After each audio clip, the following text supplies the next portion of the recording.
want to talk to you all about wildflowers. Do you know about wildflowers? I find them inspirational and think they can teach us a lot if we learn to observe and listen to them. They're everywhere. They exist in every ecosystem and bioregion on the planet. And within every place, there are many radically diverse species highly unique to that place. Throughout the world, they tend to occupy a similar trophic level, meaning their relationship to other plants and animals and their function in the food chain. They tend to be small, herbaceous, and short-lived, sometimes only growing for a few weeks out of the year. You see, you can't just plant a 100-year-old tree in loose soil. Building a forest is a meticulous, ordered process that starts with the smallest organisms and works up. Wildflowers have these deep, expansive root systems that pull soil together and stabilize it. They draw trace minerals from deep down up into their bodies, and when they die, they decompose and become fertility in the topsoil to feed future generations. Their shade and insulation protect the health of microorganisms in the soil and prevent soil evaporation. Together, they absorb the kinetic impact of rainfall and slow-moving water, protecting soils from erosion. Slower water can sink and be stored into the ground and recharge springs and aquifers. And it feeds other plants between rain events. And together they feed droves of the smallest insects and animals, the smallest things in the food chain that everything larger depends on. This is the foundation of a balanced ecosystem. And like all living organisms, they write messages in the epigenetics of their DNA, informing the next generations on the conditions of their environment, giving them the best opportunity to survive and thrive. This is how all species adapt to changing places over time and continue to evolve. And all plants do the things that I'm talking about, but building a forest starts somewhere. These things sound pretty important, right? They sound pretty amazing. They're so small and they're doing so much. They're the ultimate safety blankets of food protection, medicine, and healing in every place. They're like superheroes. Would you want to be part of something like that? I didn't always know about wildflowers. I didn't always even see or notice plants in general. I should have been taught these things as a child, but as an adult, I had to find this awareness and understanding. And it changed my life. I work now as an ecological consultant. I design and build regenerative landscapes, and I'm working with plants all the time. But my skill set came from an unexpected place. It started during my time in college, when I was developing my empathy muscles. I don't know what triggered my interest, but I began to immerse myself in studying social issues and the marginalization and exploitation of so many people and places in the world. The deeper I went, the deeper I wanted to go. I was waking up to reality. And what I was coming to find is that our social, ecological, cultural, political, and economic landscapes are all damaged, all disturbed, in need of repair. I was learning about how our economy is guided by this paradox of supply and demand, wherein scarcity holds higher value than abundance. And under this concept, there's profit motivation to cultivate scarcity of things like food, water, shelter, open spaces, things that should be inalienable human rights. But we accept them now as commodities.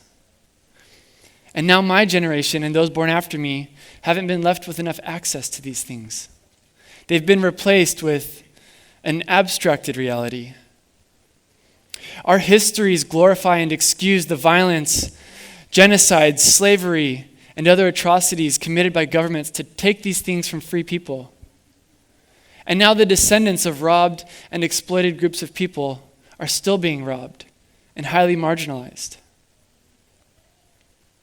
And this obscures our understanding of the place that we live.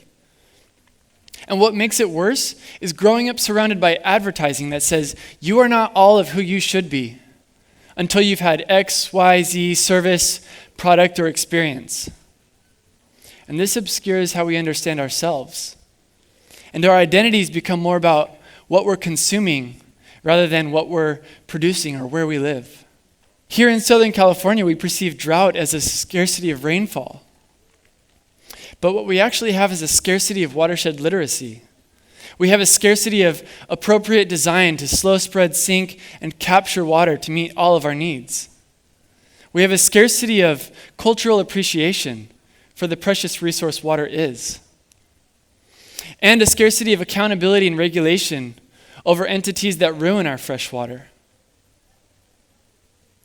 And learning about all of these sorts of things was so upsetting and frustrating to me. I ultimately developed what would be best described as well-informed futility syndrome, a condition of anxiety that comes from knowing about the world's problems and wanting to fix them, but feeling helpless and overwhelmed against the cultural and economic patterns that create them in the first place. It did overwhelm me, and I wasn't excited to be alive. The deeper challenge I was finding in my study was that I was another broken, incomplete young person who had grown up in a culture that expected me to be something I didn't feel like I really was. And I, like so many other people, needed my own healing, my own sense of identity, my own life to enjoy. How could I start the work of fixing the world's problems that I didn't create if I was crippled with anxiety? Well, something about plants and gardening called to me. And in learning about our ecology, I was able to develop a sense of identity that allowed me to heal myself and others at the same time. Somehow learning about the living world made me excited to be alive.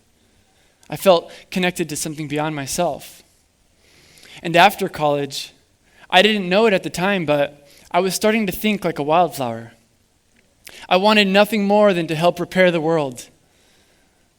And so it led me to start popping up where I fit in, volunteering my time with various not-for-profit activism, working with community organizations and projects. I went to protests, built gardens, and then I helped create a nonprofit organization committed to improving our urban ecology and teaching ecological literacy. But it was really hard to do all of this community work and pay my rent. Oh, you too? I was working, but it wasn't enough.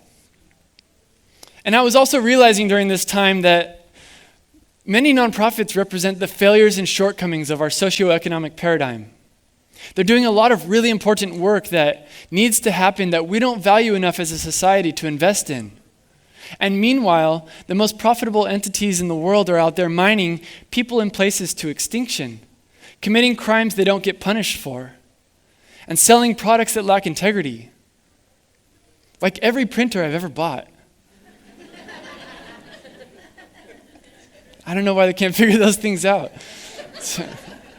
And those same companies are often funding the nonprofits that go back and fix the problems they're causing in the first place. What we call part of the nonprofit industrial complex. It's more destructive than productive, and I didn't want to be a part of that. This pushed me to create the kind of business I wanted to see in the world. One that was predicated on repairing the myopic land destruction of the last century, and committed to the triple bottom line of being socially, economically, and ecologically regenerative. Because we should value good work in the people doing it, and stop looking at ethical practices as volunteer hobbies. So now I'm part of an ecological landscape development company. We offer designs, products, and services that improve people's relationship to the place that they live. Our work includes building native habitats at people's homes. We develop food-productive gardens and homesteads, gray water recycling systems, rainwater catchment and infiltration. We're introducing people to the wild foods of our bioregion and endowing life and ecological awareness to neighborhoods that are otherwise blighted with lawns and stucco. We're helping people reduce their ecological footprint. And by giving this work value, that is making it profitable, we're giving ourselves a platform to address more of what our region needs. We're a small, thriving business paying livable wages and preserving important vocational skills that aren't being taught in our schools. And we're slowly but surely improving broken landscapes. and at the same time, setting precedents for future generations of similar companies to do better work. And this work needs to happen everywhere right now, but I'm not suggesting it be what everybody goes out and tries to do. It's not easy. Running a business is really not easy. But I want to share my story of how this was possible for me and my colleagues in our field, in the space that we're in. Our work and life path is our way of taking responsibility for our conduct in the place that we settle. And there remain many other paths out there that need to be walked, and whole industries that should be remediated or removed altogether. So think about where your energy is going and what is your sphere of influence. You know, different social movements claim solidarity with each other as a way of acknowledging that the success or struggle of people in places all over the world is interconnected.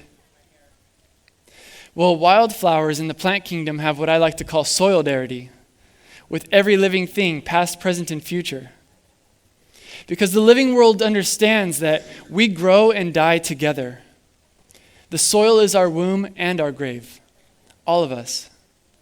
And we all feel the disturbance of a broken landscape, even if we can't articulate it. We all feel the weather as the climate adjusts to changes that are happening. As we deplete our soils, our fresh air, fresh water, as we deplete our animals and insects, and we deplete the languages that hold the priceless memories and histories of all of these things in every place, it's hurting us. And I could talk about the importance of all of those things, but let's go back to that field of wildflowers. Remember, they're like superheroes. They're better than celebrity athletes. They know how to do this stuff. This is what they do. How can we be more like them? What would they do? I think it starts with being brave enough to express yourself, however that is, wherever you are. Root deep into that expression and be radically unique. No two wildflowers grow exactly the same. And we should accept that we're living amidst disturbance right now. But rather than be dissuaded from living, think of it as an opportunity to thrive. Right now, there are amazing communities of people out there innovating, relearning, and nurturing our regenerative future. And you can be a part of that. You are part of rebalancing the world. Think about how stepping up to that role could be an opportunity to improve your health, your relationships, your enjoyment in some way. I bet you find something. Be strong in the face of things that seem bigger than you. We can't walk through life in fear of being eaten or stepped on or losing something. If every wildflower ducked behind a rock, it would never be fed by the sun or seen by its pollinators. Be okay with doing what you can. Just as the tallest trees in a forest don't stand alone, neither should we. It's about being part of that blanket of health and protection. If life was about standing out and being the best at anything, we could never be satisfied. Life is really just about showing up in the first place, somewhere in the field.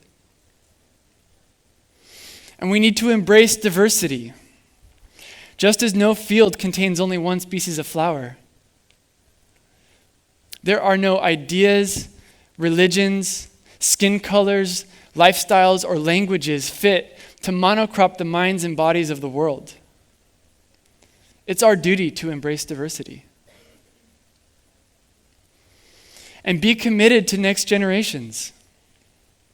We've been cast into loose soils to grow up and do better, to clean up after the past and improve things for the future. Let's update the epigenetic DNA of our master narrative. The narrative of how we achieve life and happiness.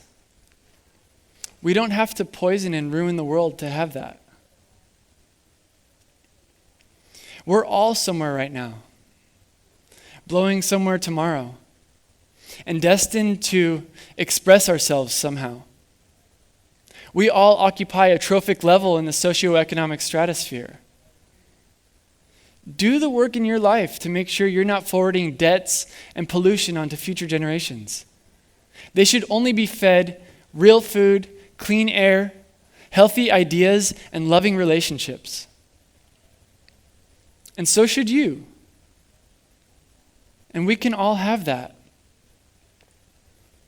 The only thing that's actually bigger than us is the health of our community and future generations.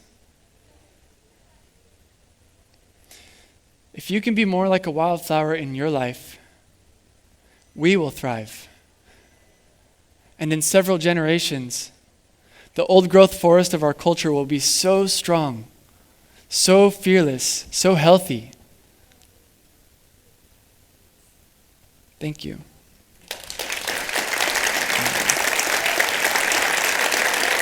Mm.